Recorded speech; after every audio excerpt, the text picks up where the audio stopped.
छोट्या वयोची मोठी स्वप्न या मालिकेचा 30 नोव्हेंबरचा भाग तुम्ही ऐकत आहात प्रेक्षकांनो. आणि आजच्या भागात काय काय झालंय हे तुम्हाला सांगते. पण काय आहे ना प्रेक्षकांनो, माझी इच्छा नव्हती सध्या या आठवडाभर बयो द्यायची, कारण बयोची अवस्था बघितली आहे का तुम्ही, किती वाईट करून ठेवली आहे.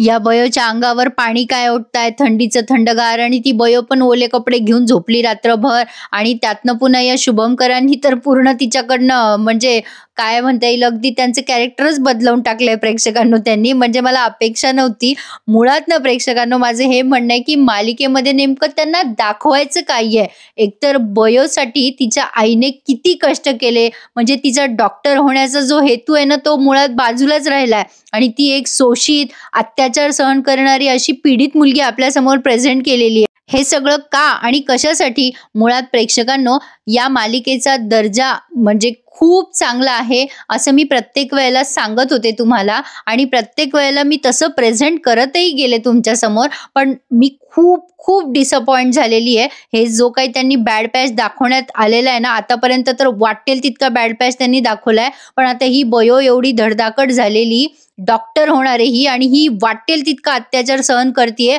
काय तर त्या गौतमीचा आणि गोजा त्या, आणि का कशासाठी ही अत्याचार सहन करतीये हे सगळं तर बाबा माझ्या डोक्यावरून चाललंय. त्यामुळे माझी अजिबात इच्छा नव्हती प्रेक्षकांनो बयो या मालिकेचा रिव्ह्यू देण्याची. अर्थातच मी रिव्ह्यू देव न देव ही मालिका तिच्या पद्धतीनेच चालणार आहे. पण काय आहे ना, काही सेंटिमेंट्स असतात, काही इमोशन्स असतात प्रेक्षकांचे जे अटॅच असतात मालिकेशी. कमीत कमी त्या सगळ्या इमोशन्सचा विचार करायला हवा, एवढंच मी म्हणेल.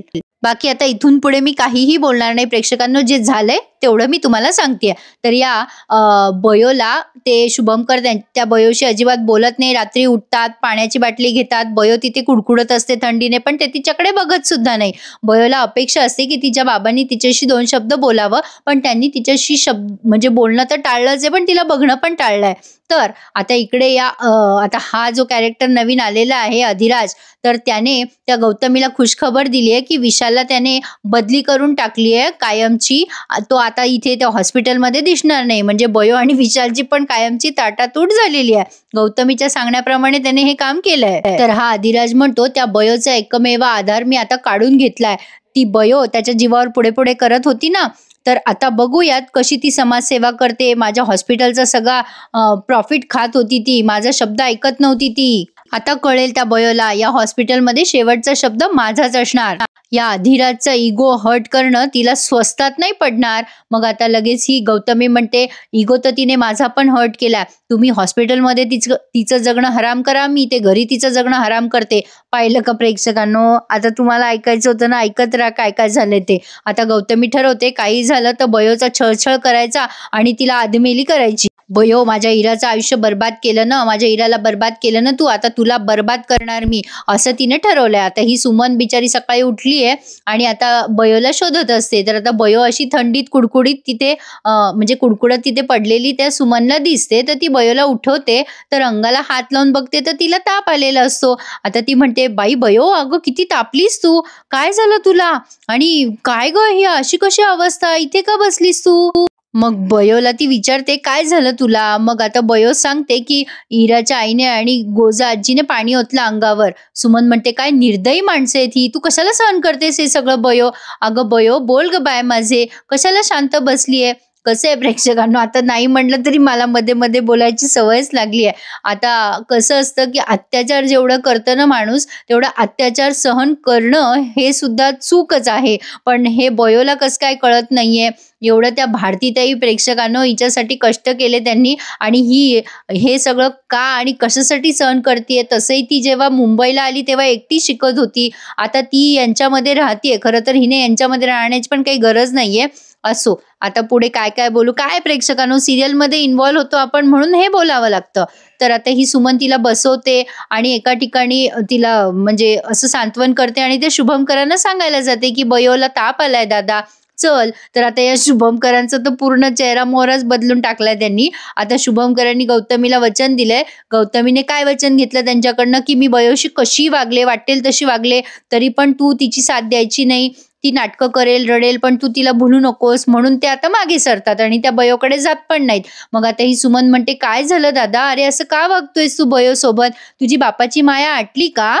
अरे दादा, एवढा कसला राग रे? अरे बयोची अवस्था बिकट आहे, तिकडे तापाने फणफणतीये ती. चल ना रे दादा. पण आता ते शुभमकर एक गोळी काढतात आणि त्या सुमनच्या हातात टेकवतात. ह्या गोळ्या दे, बरं वाटेल तिला. सुमन म्हणते, अरे बाबा काय झालंय तुला एवढं? आता हे शुभमकर म्हणतात, तुला काय समजायचंय ते समज, मी येणार नाही. सुमन म्हणते, अरे दादा असं का बोलतोस रे? खऱ्या अर्थाने बयोला तुझी गरज आहे सध्या, तुझ्या मायेची गरज आहे. पण तू असं काय करतोय रे? चल ना माझ्यासोबत. शुभमकर ओरडतात सुमनवर जोरात, तुला सांगितलेलं कळत नाही का? नाही म्हणलं ना, चल जा इथून. आज तिला मायेची गरज आहे का माझ्या? नाही, तिने मला काय दिलं? तिने माझ्या विश्वासाचा आणि भारतीच्या ममतेचा खून करून टाकलाय आज. आता हे काय केलं बिचारीने? हे जे काय चाललंय ते बयोमुळे चाललंय. माझी इरा तिच्यामुळे दूर गेली. माझी इरा आज निघून गेली घरातनं. माझी इरा डोळ्यासमोर नाहीये, ती तरी माझ्या डोळ्यासमोर आहे. माझ्या इराला तर कित्येक दिवसात पाहिलं नाहीये मी. माझ्या अतिविश्वासाचा फायदा घेतला बयोने. सुमन, तुला जर वाटत असेल ना तर माझी तिच्यावरची माया आटली तर तसं समज, पण यापुढे बयोविषयी माझ्याशी बोलायला यायचं नाही. म्हणजे झालं, त्या भारतीताईंना दिलेलं वचन गेलं खड्ड्यात कुणीकडे. बघितलं ना प्रेक्षकांनो, मला माहित होतं मी जरा जास्ती बडबड करेल, म्हणून मी या मालिकेचा रिव्ह्यूच देत नव्हते गेल्या काही दिवसापासून. पण काही प्रेक्षकांनी फारच आग्रह केला, त्यामुळे त्यांच्या आग्रहास्तव खास मी या मालिकेचा रिव्ह्यू आज देतीये. त्यानिमित्ताने मला तरी माझ्या मनातलं बोलता आलं म्हणा. असो, तर आता ही बयो बाबा बाबा करून रडत असते. सुमन तिला म्हणते, जाऊ दे, नको त्रास करून घेऊ. गोळी देते, गोळी पाजते तिला, म्हणजे पाणी वगैरे देते, शांत करते. पण बयो बाबा बाबाच करत असते सारखी. सुमन म्हणते, इथेच बस, मी शाल घेऊन येते तुझ्यासाठी. बरं, विशाल तिला म्हटला होता बरं की आपण दोघं जण बोलू, यावर काही सोल्युशन काढू. तर ही बयो त्या विशालची सुद्धा बोलायला तयार नाहीये. आता ही गोजा आत्या आणि गौतमी आली. बरं, गौतमीला जरा टाइमपास करायला कोणी कमी होतं म्हणून गोजा आत्यालाही बोलवलं त्यांनी. आता गौतमी गोजा आत्याला म्हणते, आता बघा तुम्ही मी काय करते, आता तुम्ही इथेच उभं राहा. आता तिने काय केलं बरं का, त्या गोजा आत्याचं डोकं आपटलं आणि जोरात त्या गोजा आत्याच्या लागली डोक्यातून रक्त यायला लागलं बरं का. गोजात्या मोठ्याने ओरडायला लागते. मग गोजात्या म्हणते, अगं काय केलं गौतमी तू? मग लगेच गौतमी म्हणते, अगं मी नाही, बयोने केलं. मग आता बयो तिथेच उभी आहे, तिच्या अंगात त्राण पण नाहीये. पण बघा ना प्रेक्षकांनो, काय बघताय तुम्ही, बघितलं का?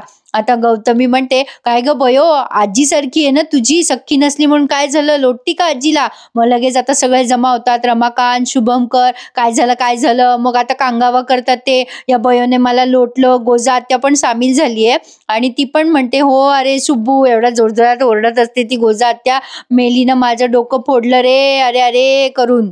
एकीकडे गौतमी कांगावा करते, बयोने ढकललं, बयोने ढकललं. आता ते शुभमकर आल्यावर ही गोजा आत्या म्हणते, हिला विचारलं मी काय केलं तुला, ते हिने मला ढकलून दिलं रे. आता काही कारण ना शेंडानं बुडूक त्या ढकलायला प्रेक्षकांनो. आता ते लगेच शुभमकर काळजीनं, बघू काय झालं गोजा आत्या. लगेच त्या गोजा आत्याला अंजरा गोंजरायला लागतात ते, म्हणजे त्यांच्या डोक्याला पट्टी बिट्टी लावून देतात. आता ती सुमन बिचारी म्हणते, अरे बयोच्या अंगात तर त्राण पण नाहीये, ती कशी काय ढकलू शकते? मग आता शुभमकर म्हणतात, थांब जरा गोजा आत्या, मला बघू दे काय लागलंय तुला. मग आता ते गोजा आत्या म्हणते, हिला एक तर नेऊन सोड कुठेतरी, नाही तर मला गावात सोडून दे बाबा, आम्ही रोज रोज विषयाची परीक्षा घेणार नाही, मला नेऊन सोड. आता हे शुभमकर जखम बघतात आणि म्हणतात, थोडीशी तर जखम झाली आत्या, काही नाही झालं तुला, थांब जरा. गौतमी म्हणते, शरीरावरच्या जखमा बऱ्या करशील रे तू शुभमकर, पण आता ही वडीलधाऱ्या माणसांवर हात उचलतीये. अरे मनाच्या जखमा कशा दूर करायच्या? आता बयो म्हणत असते, नाही मी काही नाही केलं, त्या बयोच्या अंगात त्राण पण नाहीये बोलायचा. आता ती गौतमी म्हणते, मला त्रास दे, काय द्यायचा तो मी सहन करेल, पण माझ्या फॅमिलीला, माझ्या माणसांना त्रास देऊ नको. त्यांच्या मनातला, त्यांच्या शरीरावरचा त्रास मला बघवत नाही. बाई मी पाया पडते तुझ्या, पिच्छा सोड आमचा, का त्रास देते आम्हाला? बरं शुभमकर एवढ्या सगळ्या तमाशात का आई बोलत नाही, अगदी चुपचाप बसलेले आहेत. मग गौतमी म्हणते, तू शांतच बसणार आहेस का शुभमकर, काही बोलणार नाहीयेस का? हे बघ शुभमकर, तू बोलणार नाही तर मी बघते काय करायचं ते. आता ती सुमन म्हणत असते, अगं वहिनी काय करणार आहेस तू? मग गौतमी म्हणते, आता तर कोणी मध्ये बोलायचं नाही, मी हिला अजिबात मध्ये इथे राहू देणार नाही आता एक क्षण पण. आता ती सुमन म्हणते, अगं काय बडबडतेस वहिनी, माझ्या बयोने काही केलेलं नाही, ती अशी नाहीये. मग गौतमी म्हणते, हो अख्ख्या घराला गिळलंय तिने, तू घे तिचीच बाजू. आता या बयोला मी ते एक क्षणही थांबू देणार नाहीये. कोणी मला बोलू नका, कोणी अडवू नका मला. कोणी हिम्मत केली ना तर बघा मी पण इरासारखं घर सोडून निघून जाईल. आता ही सगळ्यांना इमोशनल ब्लॅकमेल करायला लागते. रमाकांत म्हणतो, अहो वहिनी तुम्ही घराच्या आधार आहात, तुम्ही नका घर सोडून जाऊ, या बयोला काढा घराच्या बाहेर. सुमन काही बोलणार तेवढ्यात हा रमाकांत म्हणतो, सुमन चुप बस, बघ सगळ्यांची अवस्था आणि तू तिची काय बाजू घेतेस ग. बयो म्हणत असते, बाबा मी काही केलेलं नाहीये, मी खरं बोलते आणि मी शपथ घेऊन सांगते. आता लगेच गौतम म्हणते, खोटी शपथ घेते तू, खोटी शपथ घेते. हा, काही वाटतं का तुला, तुला तर आता राहूच देत नाही मी, चल चल. तरी शुभंकर एक शब्द पण बोले ना. आता त्या बयोचा हात धरलाय गौतमीने आणि तिला हात धरून बाहेर ओढत ओढत आणतीये. आता ते शुभंकर काहीच बोलत नाही, तिथेच शांत बसलेले आहेत. आता हा थरार बघा प्रेक्षकांना तुम्ही बयोला हाकलून देण्याचा. एकीकडे ती सुमन बयोला धरते, तो रमाकांत तिला धरतो. आता ती सुमन त्या रमाकांतचा हात झटकून पळते. काय नव्हे ती सुमन एकटी बिचारी त्या बयोकडून बोलते, बाकी सगळा जमाना बयोचा दुश्मन झालाय. गौतमी म्हणते, आता जर या घराकडे पाहिलंस ना डुंकून तर याद राख, तुला मी आता इथून पुढे या घरात घेणार नाही, चल निघून जा इथून आमच्या आयुष्यातून, वगैरे वगैरे वगैरे. आता ही सुमन म्हणते, माझी वहिनी असं नको करू ग, अगं तिने काही केलेलं नाहीये, माझी बयो कुठे जाईल ग. आता गौतमी म्हणते, भाऊजी आवरा सुमनला, मला कोणाची नाटकं नको, आता हिलाही घराच्या बाहेर काढते मी. आता तो रमाकांत म्हणतो, सुमन वेडी झाली का तू, अगं तिच्यावर काय दया दाखवतेस, तिचा आणि आपला काहीही संबंध नाहीये. गोजा त्या अजून मोठ्या मोठ्याने रडायला लागते, अरे शुभू किती लागलं मला. आता ते सुमन म्हणत असते, अरे दादा अशक्त झाली आहे रे बयो माझी, अरे किती निर्दयी माणसं आहे, अरे माझी बयोला नीट चालता पण येत नाहीये रे दादा, असं काय करतोस, तिला तिला थांबव रे, पेशंट म्हणून तरी तिच्यावर दया दाखव रे. ती सुमन एवढी म्हणू लागली की अरे दादा माझी पोर मरून जाईल रे, बोल ना काहीतरी. नाही बाई, ते शुभंकर चक्क आत चालले जातात. म्हटलं ना प्रेक्षकांनो, त्यांचं कॅरेक्टरच बदलवून टाकलं. म्हणजे या बयोने जीवाचं रान केलं त्या शुभंकरांना वाचवण्यासाठी. त्या गौतमीने पॅरलाइज केलं होतं त्यांना, म्हणजे तो विषय तो कुठल्या कुठे गेला. ती तरी एवढे गुन्हे करूनही गौतमी राजरोजपणे फिरते, मस्त मजेशीर, हिला शिक्षा सुद्धा होत नाही आणि वाटेल तशी वागते. खरंच असं होतं का हो प्रेक्षकांनो कधी, किती अनरिअलिस्टिक दाखवतायत बघा ना.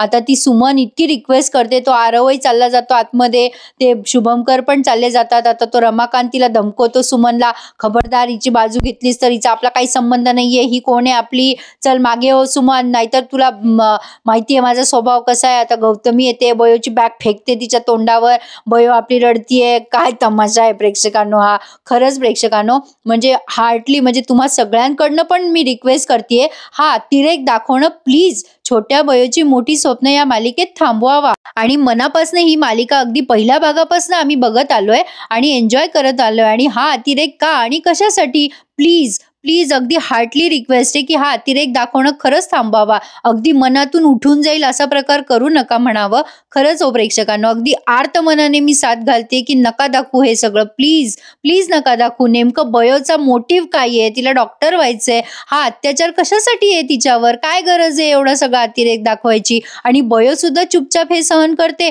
तिची आई अशी नव्हती अजिबात. आणि माझा तर असा अंदाज आहे आता ते 100% त्या इराचा आणि गौतमीचा मिळून हा प्लॅन आहे असंच काहीतरी दाखवतील प्रेक्षकांनो. आता ती इरा तर त्यांनी गायबच करून टाकली. आता या बयोला सगळे दिवस आठवायला लागले, तिचा घरातला तो गृहप्रवेश वगैरे वगैरे सगळे चांगले दिवस आठवतीये. तिच्या अंगात त्राण नाहीये, ती बॅग घेऊन चालली आपली. आता कुठे जाणार ही एवढी तरणी ताठी पोर, काय करणार, काय दाखवू लागले प्रेक्षकांनो. सॉरी खरंच सॉरी, म्हणजे माझ्याकडनं सगळ्या या मालिकेतल्या कलाकारांना पण सॉरी आणि लेखकाला तर खूपच सॉरी. काय दाखवायचा प्रयत्न करताय प्रेक्षकांनो, मला खरं तर रडायला पण येतंय. एवढी चांगली मालिका अगदी पहिल्या भागापासून आपण बघतोय, म्हणून मी या मालिकेचा रिव्ह्यू देत नव्हते. माझ्याकडनं काही कमी जास्त शब्द निघाले असतील ना तर खरंच मला माफ करावं. मला फक्त एक प्रेक्षक म्हणून अधिकाराने हे सांगावंसं वाटतं की प्लीज हे असं दाखवणं थांबवावं. आता इरा त्या बयोशी छान वागत होती तेव्हा बघायला किती चांगलं वाटत होतं आपल्याला, म्हणजे खूपच छान वाटत होती तेव्हा मालिका बघायला. सगळं चांगलं चांगलं दाखवायला काय प्रॉब्लेम आहे, ठीक आहे दाखवा तुम्ही वाईट थोडंफार, पण त्याची काही हद्द असते ना प्रेक्षकांनो. बरं आता ठीक आहे, आता हे रडत कसं ती निघाली घराच्या बाहेर आणि आता ते पुढच्या भागात तर त्यांनी दाखवलं ती दवाखान्यात येते. तर आता तिथेही ते शुभंकर म्हणतात मला हिचं तोंड पाहायचं नाहीये, हिला सांगा इथून निघून जा म्हणून. आता तो आदिराज वेगळा छळणार आहे बयोला, एकदाच त्या बयोला मारून तरी टाका म्हणा बिचारीला, म्हणजे कटकटच मिटेल सगळीच आणि मालिकाही संपून जाईल. काय दाखवू लागले प्रेक्षकांनो.